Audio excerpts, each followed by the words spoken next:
নমঃ শিবায়। শ্রাবণ মাসের সোমবার শিবলিঙ্গ পূজার নিয়ম, শিবলিঙ্গে কি অর্পণ করবেন, কি খাবেন কি খাবেন না এবং কটি সোমবার পড়েছে শেয়ার করছি। শ্রাবণ মাসে বাবাকে অবশ্যই পঞ্চামৃত দিয়ে অভিষেক করাবেন।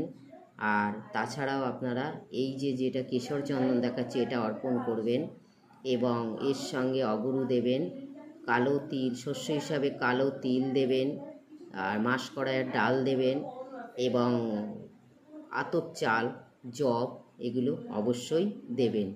আর এবারে কিন্তু 4টে সোমবার পড়েছে, 2025 সালে শ্রাবণ মাসে 4টে সোমবার পড়েছে।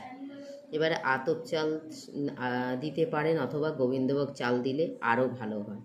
তাছাড়াও বেল পাতা তো অবশ্যই দেবেন, সঙ্গে বেল দেবেন এবং বাবার প্রিয় সাদা ফুল এগুলো দেবেন। দেখুন সাদা ফুল কী স্কিনে দেওয়া আছে, দেবেন।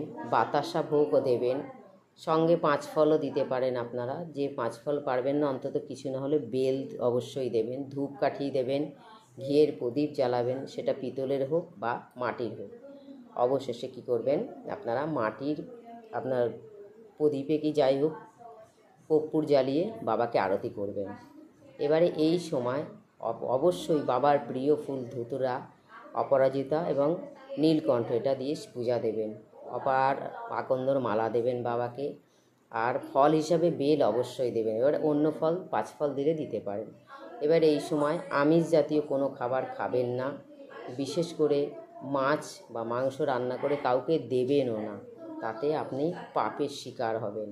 আর এছাড়াও আপনারা কোনো শাকসবজি, বেগুন এগুলো মানে কোনো শাক খাবেন না, বেগুন খাবেন না, কারণ এতে নেগেটিভ এনার্জি আসবে। তাছাড়া কাঁচা দুধ আপনারা খাবেন না, কারণ এই বাবার মাথায় দুধ দেওয়া হয় বলে এই দুধ বিষের মতন হবে, তাই খাবেন না। ভিডিওটা যদি ভালো লাগে সবাইকে শেয়ার করবেন। ওং নমঃ শিবায়। হর হর মহাদেব।